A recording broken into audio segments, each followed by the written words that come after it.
Muito bem, esse vídeo aqui era para ter sido ao vivo, mas eu tive alguma dificuldade técnica, então eu estou regravando o mesmo material, o mesmo conteúdo aqui e repostando no YouTube, tá bom?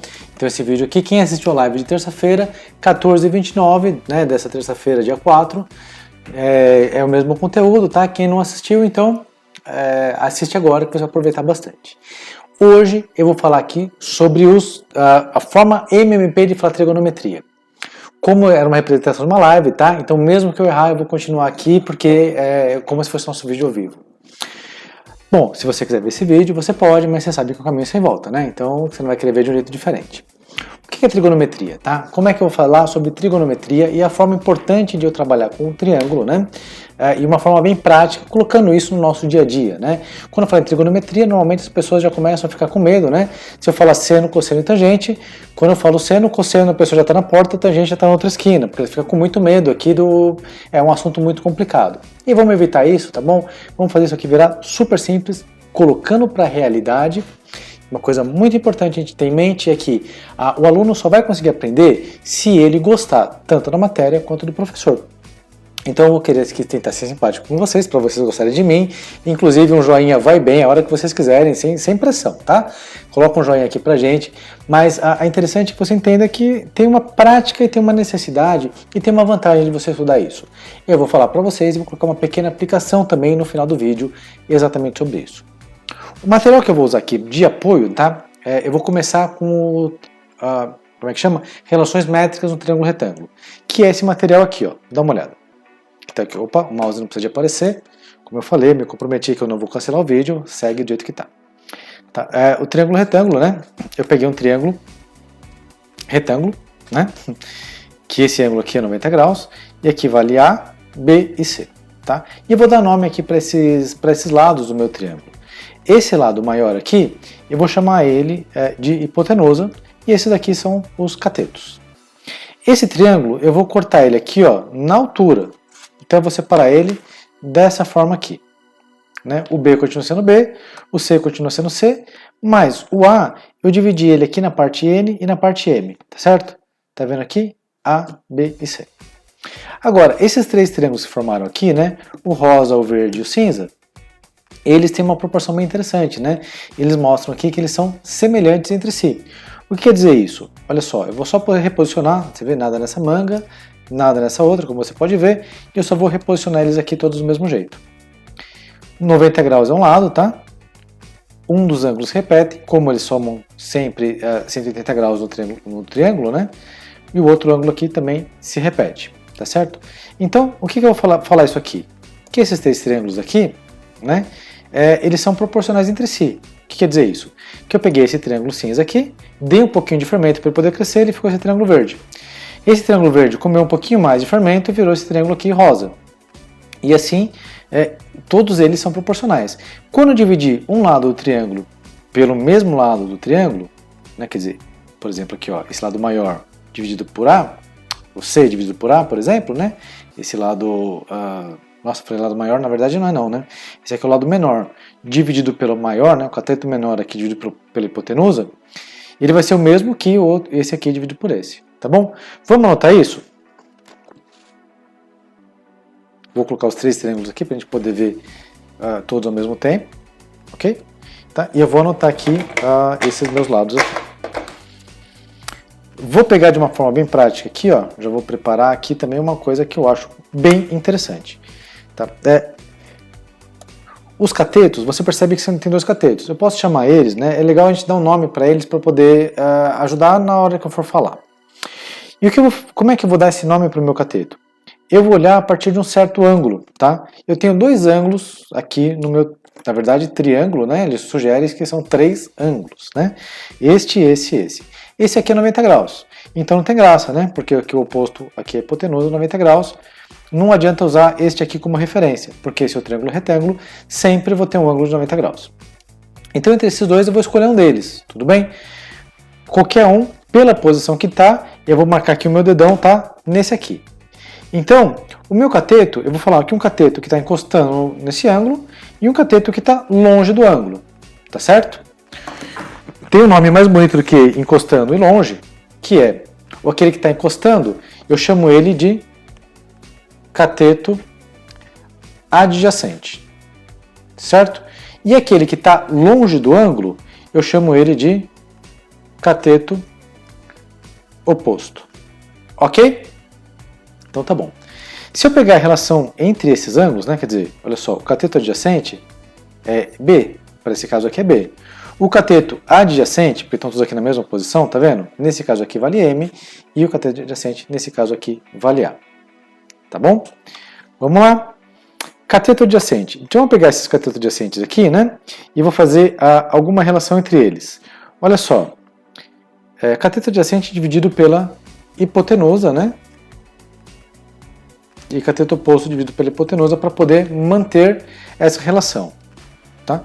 Então, vamos chamar isso aqui de relação 1. Isso aqui de relação 2. E vou dar aqui apenas alguns exemplos. Cateto adjacente sobre hipotenusa, né, por exemplo, pode ser aqui, ó, B sobre A. Isso aqui é igual a mesma coisa aqui, ó, cateto adjacente, M sobre B. Tá vendo? Porque a relação entre eles se mantém. Da mesma forma aqui, ó, vamos lá. Cateto oposto dividido pela hipotenusa. Para isso, vou usar o cinzinho aqui, você não vai chorar, coitado, tá sozinho aqui. Então ele vai virar N sobre C. Ele é a mesma coisa do que está aqui, né? Cateto oposto, C sobre A. Né? Isso aqui eu tirei da primeira relação, isso aqui eu tirei da segunda relação. E você percebeu o seguinte, independente do tamanho do meu triângulo, se eu der mais fermento ainda, que ele vai ficar um triângulo bem grandão, ou se eu encolher ele na máquina de lavar, né, na secadora, para ele ficar um triângulo bem pequenininho, independente de como, do tamanho do meu triângulo, a relação se mantém. A relação se mantém de uma forma tão significativa, então esses nomes aqui, essas divisões aqui, ganham até um nome bem bonitinho, né? O cateto oposto sobre hipotenusa, eu já procurei isso no Google, cateto oposto sobre hipotenusa é o seno desse ângulo aqui, tá? Cateto adjacente, opa, errei aqui, perdão, isso aqui. O cateto oposto sobre hipotenusa chama seno, errei nada, tá certinho. Eu fiz uma colinha aqui do lado e a colinha tá me atrapalhando, né? Isso é um bom exemplo aqui para a gente poder falar para os nossos alunos, tá vendo? Fazer cola não ajuda em nada, né? Às vezes fazer cola confunde mais, né? Vamos lá, mas tudo bem. Vou voltar aqui para nossa aula. Cateto adjacente dividido pela hipotenusa, o nome disso aqui é cosseno deste ângulo aqui, tá? Esse ângulo aqui chama alfa, então vou colocar o cosseno de alfa, ou seno de alfa, de beta, de teta, enfim. A letra grega que você quiser. Normalmente a gente escolhe uma letra grega aqui, né? E sempre fica uma letra bem bonitinha, porque afinal de contas é grego, né? A gente consegue...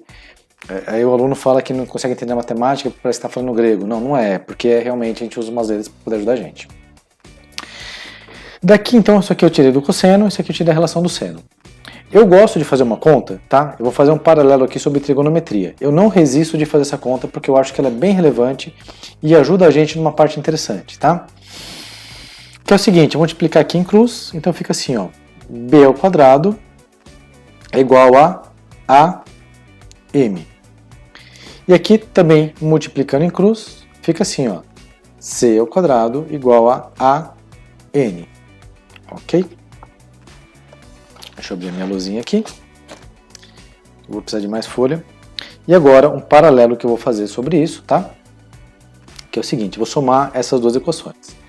Então, B ao quadrado mais C ao quadrado igual a AM mais AN, né? Uma propriedade da igualdade. Se eu somei duas igualdades e elas, né, eu estou afirmando que elas representam realmente uma igualdade, então esse mais esse, eu somei a mesma coisa dos dois lados, isso aqui continua sendo uma igualdade aqui, deixa eu colocar um igual um pouco maior. Bom, B ao quadrado mais C ao quadrado, vou colocar isso aqui mais bonitinho, né? Eu vou colocar um A em evidência, M mais N, correto? Lembra o que é M mais N? Se você voltar ao meu vídeo, você vai ver que M mais N, olha só, ou N mais M, né? Tanto faz aqui, ordem dos fatores não faz diferença. Isso aqui vale A. Então, B ao quadrado mais C ao quadrado é igual a vezes A ao quadrado, né? Então a Pitágoras fica feliz porque a gente conseguiu aqui verificar a relação de Pitágoras. A partir do seno e cosseno desse triângulo aqui cortado aqui na altura. Okay? Eu não supus nada diferente a não ser que a relação entre eles é a mesma e que eu tenho um ângulo reto. Tá? Então, isso aqui eu mostrei bem o Pitágoras de uma forma bem legal. Tudo bem que Pitágoras, decidi mostrar Pitágoras aqui, pouco tem a ver com essa aula de hoje, né? Porque eu estou falando aqui sobre a trigonometria e como que eu aplico isso, tá? Falei sobre seno e cosseno. A tangente é a divisão de um pelo outro, né? É seno sobre cosseno. Se você quiser colocar isso em catetos, ele fica cateto oposto sobre cateto adjacente, ok? Essa é a tangente do ângulo alfa que eu falei para vocês. Bom, mostrei aqui então o meu triângulo aqui. Opa, volta para cá mesmo? Isso. O meu triângulo, né? Como que é a relação entre eles. Agora, lembra que eu falei para vocês? Isso aqui tanto faz se o meu triângulo tem... qual que é o tamanho desse triângulo. Se colocar mais fragmento ainda, né? Ele vai ficar um triângulo gigante, mas a proporção entre eles vai se manter. Então, para poder fazer um estudo sobre esse meu triângulo, o ideal é eu colocar assim, ó, ele ao redor de um círculo, né? Vamos colocar ele aqui nesse primeiro quadrante aqui. Ele ao redor de um círculo. E esse círculo, eu vou chamar que o raio desse círculo aqui, né, vai ser a minha hipotenusa. Para eu não ter que ficar procurando várias hipotenusas, eu coloco que essa hipotenusa aqui vale 1. Tudo bem? Se essa hipotenusa vale 1, né, que é para facilitar a minha conta, então meu seno e cosseno, todos eles vão ser uma divisão sobre isso. E eu vou usar aqui os meus triângulos para poder mostrar como é que eles ficam aqui dentro. É claro que um triângulo, eu só posso ter esse alfa aqui, no máximo, né, um pouquinho menos de 50 graus, um pouquinho menos de 90 graus. Porque senão eu não consigo formar um triângulo, né? Porque como é que seria um triângulo se fosse 90 graus aqui e aqui? Ele seria paralelo, ele iria até o infinito aqui, né? Então não dá para fazer isso. Mas vamos ver como é que fica esse triângulo aqui dentro, né? Não dá para fazer isso no triângulo físico, tá bom? Mas quando a gente conseguiu entender esse conceito do triângulo físico, eu consigo extrapolar isso aqui ao longo do meu ciclo trigonométrico. Quando eu tenho aqui o 45 graus, eu represento o meu 45 graus desse jeito aqui, por exemplo, né? Se o meu ângulo alfa for 45 graus, esse aqui é 1, que é a minha diagonal, né? Minha hipotenusa. Vamos ver se eu consigo aproximar ele aqui um pouquinho mais para vocês. Ficou assim, ok? Então, 45 graus aqui vale 1. Aqui eu tenho essa projeção aqui, que é o meu cateto adjacente, certo? Então, meu cateto adjacente está aqui, que é o seno, né? E o meu cateto oposto aqui é o cosseno. O cosseno, que é esse ângulo, esse lado aqui, é a mesma coisa que eu pegar essa pontinha onde encostou, o meu triângulo encostou no círculo, né? E trazer esse aqui e fazer a projeção para cá. Então, essa altura aqui é o cosseno. Ok? E aqui é o seno. E isso vale, é claro, para todos os ângulos, né? Eu tenho 30 e os 60 graus, que na verdade eles são os mesmos triângulos aqui, ó. Quando você coloca um em cima do outro, você percebe que é o mesmo tamanho, nada nessa manga, nada nessa outra. Olhando de verso assim, ó, se eu girar bastante, você não sabe qual que é o 30 e qual que é o 60, exceto se você olhar que esse aqui é referência a 30 e esse aqui é referência a 60 graus. Então, 30 graus está aqui, o 30 graus, o cosseno está aqui. O cosseno está aqui, né, que a gente fala que é o consono, né? O seno está aqui, a projeção dele está aqui. Eu acho que eu falei errado, tá no de 45 graus. Eu vou usar aqui como uma desculpa que 45 graus é o mesmo seno e cosseno, não tem diferença. Mas se eu voltar o vídeo, como eu prometi que eu não ia, que se estivesse errado, ia continuar seguindo. Mas se eu voltar o vídeo, eu acho que eu falei invertido, tá? Eu falei que o cosseno era em pé, então lembra que o cosseno é sempre o deitado. A gente usa para poder lembrar, né, que um artifício mnemônico fala que o cosseno está com sono, então ele está deitadinho aqui. E aqui mostra, né, o cosseno mesmo aqui, ó, bem deitadinho nesse eixo que é o eixo X. E o seno aqui no eixo Y. Ok? Se for 60 graus, ele está aqui. Agora, você pergunta para mim, César, e se passar aqui do primeiro quadrante, né? Quer dizer, se passar deste lado aqui, o que acontece com ângulos maiores do que 90 graus? Não tem problema, eu vou continuar isso aqui daqui para cá. Tá? Agora, é claro que eu vou precisar aqui de entender qual que é o triângulo que eu estou usando, né? Se isso aqui é 30 graus, o que quer dizer 30 graus? Seria como se eu tivesse assim, né? Ok? Então vai ser 90 mais 30. 90 mais 30 quanto que é? Se tiver na dúvida, você olha aqui, 120 graus. Então, 120 graus. O seno está representado aqui. né? Porque é essa projeção da onde encosta aqui no círculo, né? E ele vem aqui para baixo. E o cosseno está representado onde ele encosta nesse círculo, segue essa linha aqui e chegou até aqui e assim por diante, né? Se fosse 60 graus, o que é isso? Eu continuei do 90 e continuei andando com a minha... se eu tivesse um ponteirinho aqui e chegasse até aqui. Uma vez que eu entendi, né? Já falei aqui dos meus senos e cossenos e tangentes. Lembrando que aqui, ó, olha só, o cosseno é negativo, mas no segundo quadrante o seno é positivo. Aqui, a mesma coisa, né? Os dois lados são negativos. Continuei andando, né? Continuei colocando com esse círculo. Aqui, o cosseno, que é o consono, está aqui. Ele é positivo e o seno é negativo, ok? Os números positivos e negativos. Você fala assim, nossa César, mas como é que fica isso? Vamos ver aqui algo que parece mesmo um ponteirinho? E essa prancha trigonométrica, ele é um ponteirinho meio mágico, tá? Esse círculozinho vermelho aqui, vou colocar aqui 45 graus, por exemplo, que vai me facilitar muito a minha vida. Não porque eu vou errar o seno e cosseno, né? Mas vai facilitar muito a minha vida para poder explicar uma coisa para vocês aqui.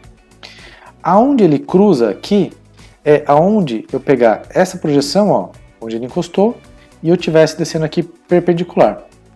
Tá bom? Aonde o círculo vermelho cruza esse eixo aqui, é a mesma coisa que eu pegasse aqui aonde ele encostou e fizesse essa projeção perpendicular. Tá bom? Talvez eu devesse usar aqui uma régua, ou mesmo algo que não pareça que é um seno, cosseno, né? Peguei aqui só um número para poder mostrar para vocês, tá? Vou usar isso aqui só como referência e não como um triângulo que está dentro do ciclo. Maravilha! Então aqui, ao mesmo tempo eu vejo o valor do seno, o valor do cosseno, aqui, e se eu prolongar essa linha aqui, eu chego no eixo da tangente. O eixo da tangente eu não mostrei aqui no ciclo, tá? Mas eu tenho aqui a representação gráfica até da tangente e cotangente, mas eu não quero me abster, não quero me aprofundar nisso, não quero me prender a isso. Então tá aqui seno, cosseno e tangente, todos os números mostrados aqui para vocês. Ok? Simples assim. Eu acho que nessa hora a turma fala assim, ó. Porque conseguiu entender seno, cosseno e tangente de uma forma que ficou visual, de uma forma que ficou fácil. Agora, lembra que eu falei para vocês que o aluno vai se interessar se aquilo tiver uma conexão com ele e se aquilo for interessante para ele, se ele gostar daquilo. Vamos usar de uma parte prática? Vamos imaginar o aluno na praia.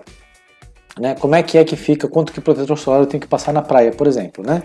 Se eu colocar na praia, eu tenho que imaginar o seguinte, né? O sol ele vai estar acima de mim, né? Vamos imaginar assim, se eu tivesse uma linha, né? Um plano tracejado aqui.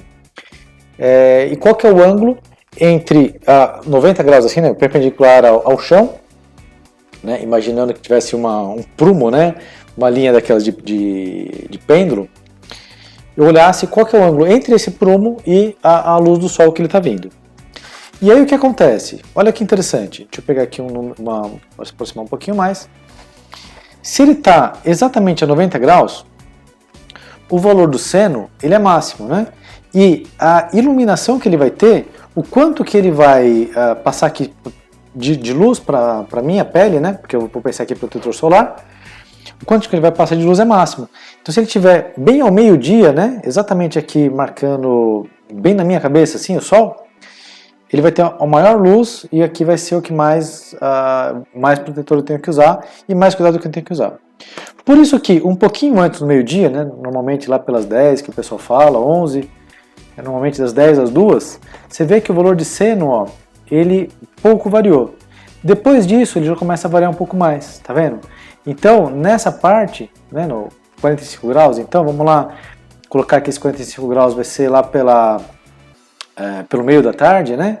Lá pelas 3 horas, mais ou menos.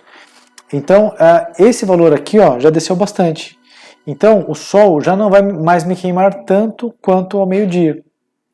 E esse sol, então, já não vai ser mais tão prejudicial, né? É claro, tenho que sempre usar protetor solar, depende até da cada pele, né? Como é que cada um é sensível a isso.